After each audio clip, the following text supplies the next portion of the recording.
The market is not luck, it's strategy. Control risk, trade smart. Welcome to M Trading. Trading की दुनिया में सबसे मुश्किल कामों में से एक है सही स्टॉप लॉस लगाना। तो आज हम एक ऐसे टूल को समझने जा रहे हैं जो इस मुश्किल को आसान बना सकता है, ATR इंडिकेटर। ज्यादातर ट्रेडर्स इसी उलझन में फंसे रहते हैं, है ना। कभी कभी मार्केट की एक छोटी सी हरकत ट्रेड से बाहर कर देती है, तो कभी हम इतना ज्यादा रिस्क ले लेते हैं कि बड़ा नुकसान हो जाता है। तो चलिए आज हम एवरेज ट्रू रेंज यानी ATR को परत दर परत खोल कर देखेंगे।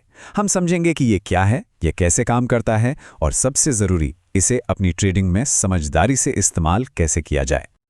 तो सबसे पहले और सबसे जरूरी सवाल से शुरू करते हैं, आखिर ये ATR है क्या चीज। अगर आसान भाषा में समझें तो ATR मार्केट का वॉलेटिलिटी मीटर है। ये हमें बताता है कि कोई स्टॉक या कोई करेंसी एक तय समय में औसतन कितना ऊपर नीचे होता है। कह सकते हैं कि ये मार्केट की धड़कन को मापता है। इसे बनाया था टेक्निकल एनालिसिस के लेजेंड जे वेल्स वाइल्डर जूनियर ने। जी हाँ, ये वही हैं जिन्होंने हमें RSI जैसा पावरफुल इंडिकेटर भी दिया है। और मजे की बात यह है कि इसे शुरू में बहुत ज्यादा उतार चढ़ाव वाले कमोडिटी मार्केट के लिए बनाया गया था, पर आज ये हर जगह इस्तेमाल होता है। अब इसे ठीक से इस्तेमाल करने के लिए ये समझना भी तो जरूरी है कि ये बनता कैसे है ना। इसका जवाब असल में इसके नाम में ही छिपा हुआ है, एवरेज ट्रू रेंज। यानी पहले हम ट्रू रेंज पता करते हैं और फिर उसका एवरेज निकाल लेते हैं। अब ये ट्रू रेंज ही इसकी असली कहानी है। ये मार्केट बंद होने के बाद जो प्राइस गैप होते हैं ना, उनको भी पकड़ लेता है। इसके लिए सॉफ्टवेयर 3 चीजें कैलकुलेट करता है। पहला, आज का हाई और लो का अंतर। दूसरा, आज का हाई और कल की क्लोजिंग प्राइस का अंतर। और तीसरा, आज का लो और कल की क्लोजिंग का अंतर। इन तीनों में से जो भी वैल्यू सबसे बड़ी होती है वही उस दिन की ट्रू रेंज कहलाती है। इसके बाद सॉफ्टवेयर पिछली 14 पीरियड्स की ट्रू रेंज वैल्यूज का एक सिंपल एवरेज निकालता है।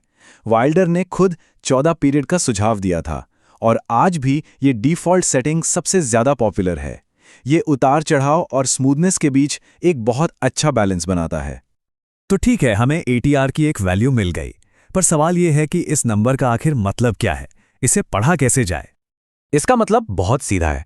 अगर ATR की वैल्यू ज्यादा है या वो बढ़ रही है तो समझ लीजिए कि मार्केट में हलचल तेज है, बड़े मूव्स आ सकते हैं। वहीं अगर ATR की वैल्यू कम है या घट रही है तो इसका मतलब है कि मार्केट शांत हो रहा है, शायद एक रेंज में घूम रहा है। और हाँ, ये सबसे जरूरी बात है, इसे गांठ बांध लीजिए।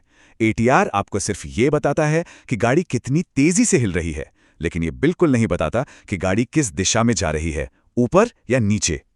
और ATR की यही खूबी इसे एक काम के लिए बिल्कुल परफेक्ट बना देती है, और वो है एक इंटेलिजेंट, एक स्मार्ट स्टॉप लॉस लगाना।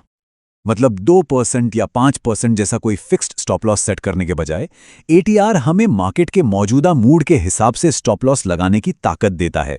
इससे होता यह है कि हम मार्केट के छोटे मोटे शोर या रैंडम मूव्स की वजह से एक अच्छे ट्रेड से बाहर नहीं होते। चलिए, अब थियोरी बहुत हो गई, इसे एक्शन में देखते हैं। यहाँ 2 रियल लाइफ ट्रेडिंग के उदाहरण हैं। एक सिचुएशन इमेजिन कीजिए, एक स्टॉक है जो बार बार एक लेवल को तोड़ने की कोशिश कर रहा है, जिसे हम रेजिस्टेंस लेवल कहते हैं। इस स्टॉक के लिए वो लेवल था 1308 रुपए। कीमत कई बार वहां तक पहुंचती है पर उसे पार नहीं कर पाती, वहीं से लौट आती है। फिर एक दिन अच्छे खासे वॉल्यूम के साथ स्टॉक इस लेवल को तोड़कर ऊपर निकल जाता है। ठीक उसी कैंडल पर जब ब्रेकआउट हुआ, ATR इंडिकेटर की वैल्यू है 25.3। तो हम क्या करेंगे, हम ब्रेकआउट लेवल यानी 1308 से ATR की वैल्यू 25.3 को घटा देंगे। इससे हमारा स्टॉप लॉस आता है 1282.7 पर। यह स्टॉप लॉस ट्रेड को सांस लेने की जगह देता है, ताकि किसी छोटी मोटी गिरावट से हमारा ट्रेड बेवजह न कट जाए। अब इसका ठीक उल्टा केस देखते हैं। एक स्टॉक जो डाउन ट्रेंड में है और एक जरूरी सपोर्ट लेवल को तोड़ने वाला है। इस स्टॉक को 950 रुपए के लेवल पर बार बार सपोर्ट मिल रहा था। जब भी कीमत यहां आती तो वापस ऊपर की तरफ बाउंस कर जाती, लेकिन आखिरकार कीमत इस सपोर्ट को तोड़कर नीचे चली जाती है, और जिस वक्त ये ब्रेकडाउन होता है उस वक्त ATR की वैल्यू है 21.8। शॉर्ट ट्रेड में हम सपोर्ट लेवल में ATR की वैल्यू को जोड़ते हैं, तो 950 में 21.8 जोड़ने पर हमारा स्टॉप लॉस सेट होता है 971.8 पर। ये लेवल उस पुराने सपोर्ट जो अब रेजिस्टेंस बन गया है और मार्केट के शोर शराबे से ठीक ऊपर है। तो चलिए फटाफट से रीकैप कर लेते हैं कि हमने इस कमाल के टूल के बारे में क्या-क्या सीखा। तो कुछ बातें जो हमेशा ध्यान में रखनी है। ATR सिर्फ और सिर्फ वोलेटिलिटी यानी उतार चढ़ाव को मापता है, प्राइस की डायरेक्शन को नहीं। इसका सबसे बेहतरीन इस्तेमाल डायनामिक स्टॉप लॉस लगाकर रिस्क मैनेज करने में होता है। और हाँ, ये अकेले कोई खरीदने या बेचने का सिग्नल नहीं देता।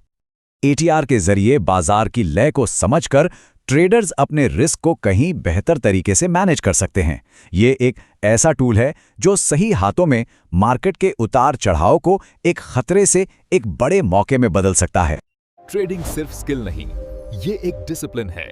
लाइक करें, सब्सक्राइब करें और ट्रेडिंग स्मार्ट बनाएं।